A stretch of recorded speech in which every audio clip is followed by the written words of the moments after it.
All right, guys, welcome. FlyOrDie Live 2026. We are back again. That was quick. What we're going to do is we are going to get straight into this game because the guys are actually sitting waiting ready for this one, so we can get moving quickly. Let's just have a look at the brackets while they are on screen. As you can see, we are just about to play the remaining round one game between Wi-Fi Code and GhostPacket. So 00212 FDD versus GhostPacket is going to happen right now. This is the last round one game, and then we can get to the rest of the quarterfinals. So guys are ready in the room. I'm just going to give them the go ahead, and then we're going to get straight in here. So just bear with me a second.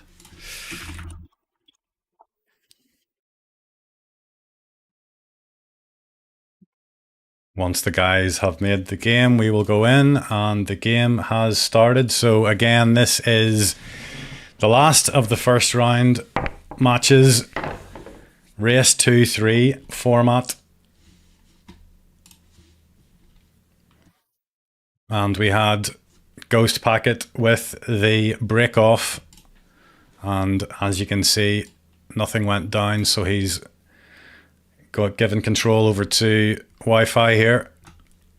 Now, what does he have available to him? That's the question. Not very much looking at this. He has a 9-ball that he can pot. He's got this 5 that he can pot. He's chosen to go for the solids here. But in potting that ball, he hasn't developed anything, and you can see there's not much else on here.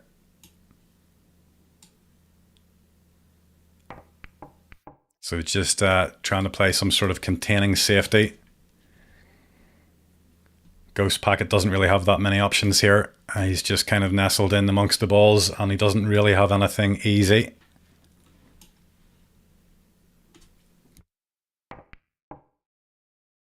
Yeah, this is really all he could have done. Just try and play something where he's not going to give much over to FDD. You can obviously see this 7 into the corner, but where does he go from there? There's really nothing much open in terms of solids right here.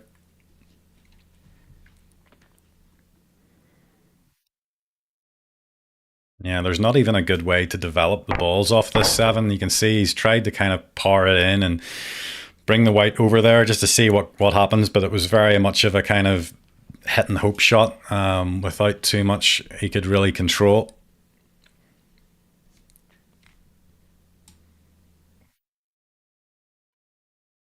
So he's going to have this very thin shot into the corner pocket. And he's probably going to play this with a little bit of right-hand side and try and hit into these balls. Well, actually, he's came up with something else. I don't know what happened there. It kind of looked like he was going to take this 6 along the bottom rail, which I think that would have been the better shot, because even if he'd had missed it, he would have covered the pocket. But not exactly sure what's happened there. He's hit something else and not made it. So GhostPacket is back in here with the stripes.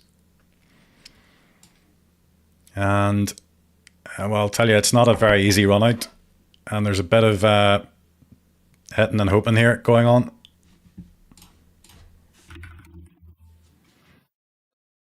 And who is going to be able to take this scrappy opening frame?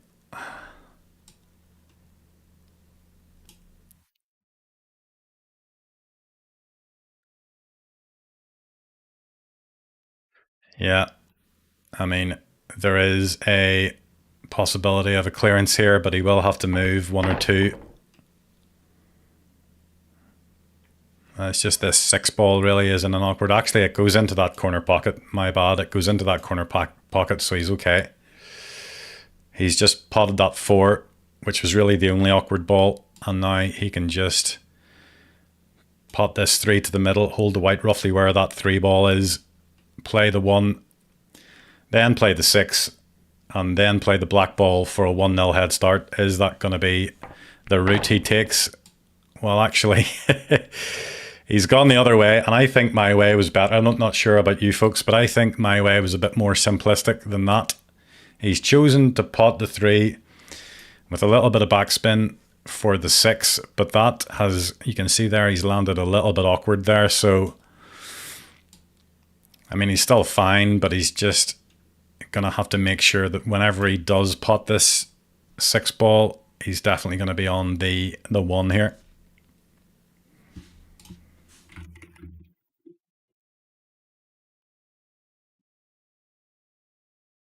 Yeah, he's just taking his time to think about this one. This is not a straightforward shot here. He just needs to be careful where this white ends up.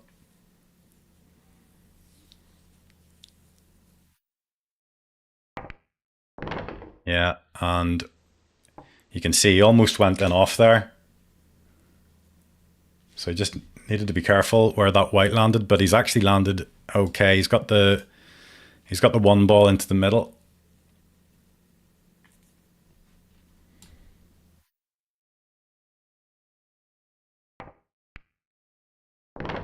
Now, has he gone far enough to make this 8-ball? I think he just has. He can see the 8-ball into that middle pocket. I think it's, yeah. It was a very thin hit, and he's taken this match 1-0 to start with. So we are 1-0 to Wi-Fi code in this best of 5 first to 3 format. Let's see if GhostPacket can retaliate and put a round on the board himself. So he's optioned to go for the spots, and that's not good. He's just literally rolled up against that 2-ball, and he's not going to have a shot.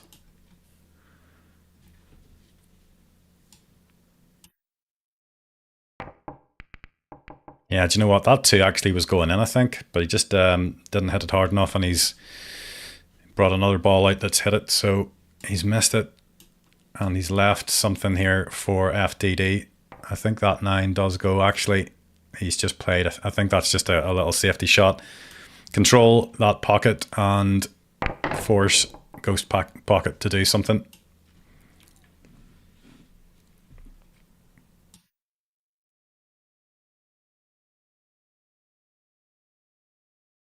Yeah, there's not much to go for here. He's going to have to play this 7 and 6 combination shot, and he's actually played it off the 13 and it's gone in, so he's okay. Problem here is obviously that 9 ball's blocking the pocket that the 10 would like to go into, so yeah, there's a lot of work to be done here if he's going to win from this visit. If he's going to win this game from this visit, should I say.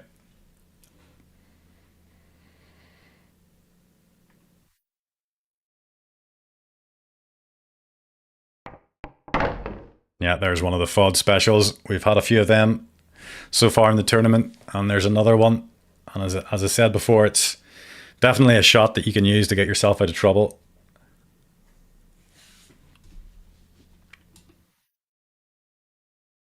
He's not really landed very nicely there. As you can see, he's actually not got much to go for.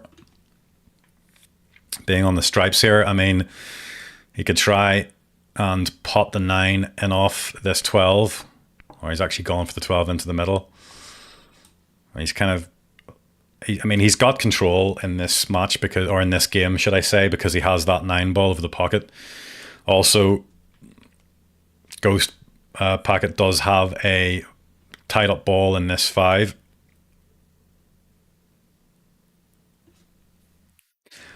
So yeah, there's a lot of work to do for GhostPacket if he's going to win this match here, this game, should I say.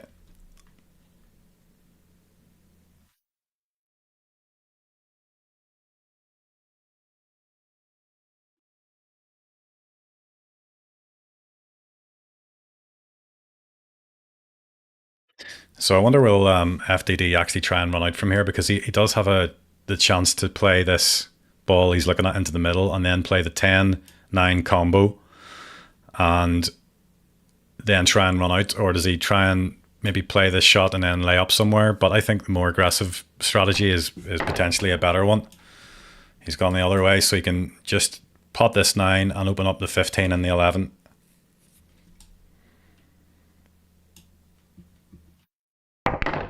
Yeah, he's done that. He just needs to be careful this black doesn't go in. And that's not worked out very well because there's nothing on now. It's a pity that 2 ball's blocking the 10 into the corner.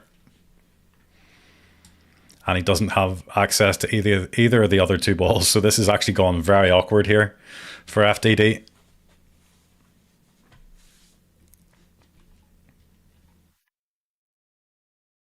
What can he do to try and tie up the white? Because I don't think he's going to be able to pot anything, so he just needs to make sure the white's safe. And with 4 balls in the open for GhostPacket, it's going to be quite difficult. Yeah, that's actually not worked out too badly for FDD. He's definitely not left anything easy for GhostPacket, and I mean, the only one I can see is going to either be the one into the middle, which is a tight cut, or playing the long 5 into the corner pocket. Good news is really if he pots this 5 and sort of comes off the rail here, maybe, yep, and come back. Yep, he's got choice of balls to continue the run.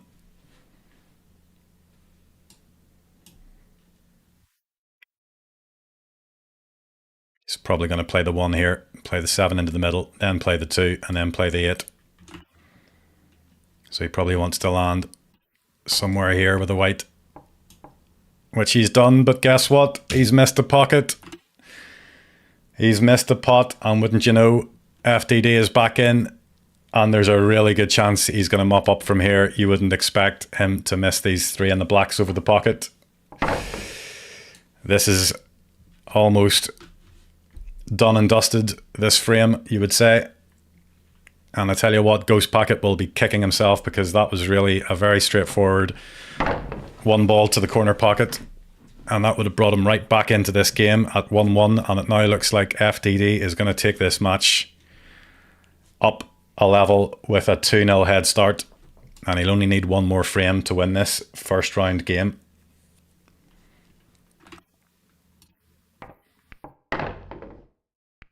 And he can see the black and he's fine.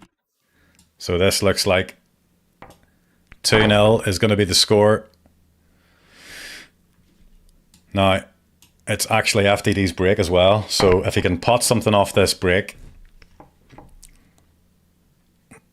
and he hasn't done, so GhostPacket will get another chance. Let's see how the split is. Not too bad. He's definitely got options here in terms of for both balls. Looks like he's going to go solids. Definitely some moving he's going to have to do. He could play this 4 and open up the 2 and the 7. You're always kind of reliant on a little bit of luck when you're doing that, but you're sort of just playing the odds and saying, you know, if I play this that way, there's a good chance I'm going to nudge something into position. So luckily for him, the 2 goes, so he can pot this 7 and then either pot the 5 or the 2, or he can try and develop again. I think the better option was to actually play the 5 or the 2 there after that ball, because the way he's gone here is he's not guaranteed himself to be on anything. It's kind of one of those ones where you play it and you sort of hope that you're going to land on something. So he's came up pretty dry there in terms of a result. So he's handed the control back over to FDD.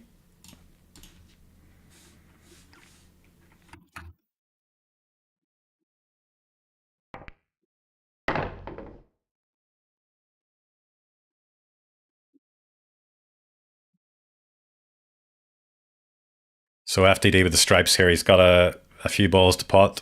He has got this 11, which will send the white back over to the 12 and the 15. So he's got an actual good chance of moving the balls here if he does want to go that way.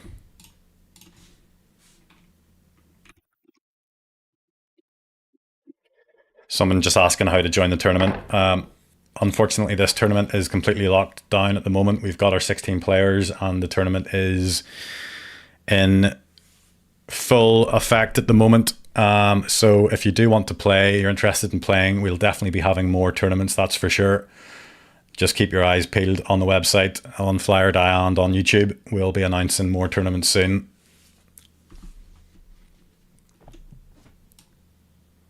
So back to the match then. Can FDD get this over the line. I mean, definitely there's a little bit of work here he's going to have to do, but there is definitely a possibility of running out. You can see he's going to play this 9, and I'm just worried about this one where it's going to end up. He's okay, but that could have been a ball that could have hampered him a little bit. He didn't really know where that was going to end up. Good news is he's actually on this 15, which is definitely potable, and he's going to be sending the white back up the table. You can imagine, you know, something like that to leave him, you know, anywhere here for this 10 would be fine. Or he could go the other side, but I like my route, so that will actually leave him. If he sort of leaves the white where I'd previously mentioned, he can pot this 10 and then either develop or try and land on this 12. It'd be interesting to see which way he goes about it. Yeah, he's actually just nudged into the 10, which it's not, as you can see, he's actually nudged it safe. If he'd have just drifted past where I had that line drawn, he would have been perfect on it. But unfortunately, he's ended up just careering into the 10 and he's knocked it safe. Now, this 10 is potable. You know, you could sort of cut it into the corner pocket, but then where does the white go? That's the question. So does he play this 12 and try and lay up somewhere? He could just play a shot where he leaves the 12 glued to the 5 and then put the white somewhere where it forces GhostPacket to make a mistake or at least have a difficult enough run out. He could also play the double. He could play this 10, double into the corner pocket as we look at it, and then maybe just have the white roll a foot. Maybe leave the white somewhere here, and that's what he's done. But again, he's missed the pot. The only good news for him is that the 6 and the 1 are sort of tied up here. Now, GhostPacket has got a good chance of landing really well on this 1. I mean, he wants the white somewhere here. He's decided just to go straight into them, which was also a route that he could have taken. He's actually played that really well. If this 6 goes, which I think it does, he's going to be prime on this 1. And he must have just hit it slightly too thin and he's nudged into that 10. I think it did go. But the problem is that 10 was blocking some of the pockets. So if you even any sort of type of contact at all, and you've ended up with that result. So the good news is he's put things quite safe and his 6 balls covering the pocket. So he's got the next best thing. Although there, FDD's played a good shot to move it. Unfortunately, though, this 10's gone reasonably safe. He'll have the double kiss if he tries to cut it into the middle pocket. If he tries to double it into the middle pocket, should I say, you would think that he might get a double kiss. It's kind of you'll not know until you hit it. He might try and double it into the far corner pocket, which he is doing, and wouldn't you look at that? That's a cracker. We'll have to look at that again, folks. Look at that for a shot. That is a very good double into the corner pocket. And is he going to pot the black? He is. It's right over the pocket. Guys, this is going to be a 3-0 victory for FDD if this goes in. And it has done. Congratulations to Wi-Fi code, or otherwise known as 00212 FDD. Well played. Very well taken, that last shot. Let's just have another look at that again, will we? That was a very good double into the far corner pocket. You don't really see them going in every day, that's for sure. So very well done there. He's won the match 3-0 in this FOD Live 2026 8-ball knockout. So very, very good work there. And I just wanted to say thanks again for GhostPacket for standing in at the last minute. I really do appreciate that, and hope to see you in the next tournament. And again, this isn't a one-off, guys. We'll definitely be doing more of these tournaments. So if you're interested in playing next time, we have one, which will probably be, I would say, no further down the line than a month or two. Please go onto the website and register your interest there for sure, or else just hit me up on FlyOrDie. So with that said, let's just see how the brackets are shaping up now. So that was the last round 1 game, as you can see. FDD moving into the quarterfinal. He will play Master Amino in the next quarterfinal. Then we have Dubai versus Fantastical Noob in that quarterfinal. So everything's starting to take up shape here. The right side, we've actually played their quarterfinals already. So as you can see by looking at the brackets here, Anubis and Shadow played earlier, where Shadow won 4-1, very convincing win. And Dunmore beat CC001 in his quarterfinal. So we know now that there's going to be at least one player from the UK in the final, because both Shadow and Dunmore are from the UK. And with any luck, we will bring you one of the other quarterfinals within the next few days. So again, thanks for tuning in, folks, and we will see you soon. And just remember, as I said earlier, to keep your eyes peeled on the website, and also make sure to subscribe to the YouTube channel. So thanks again, guys. I'll see you next time.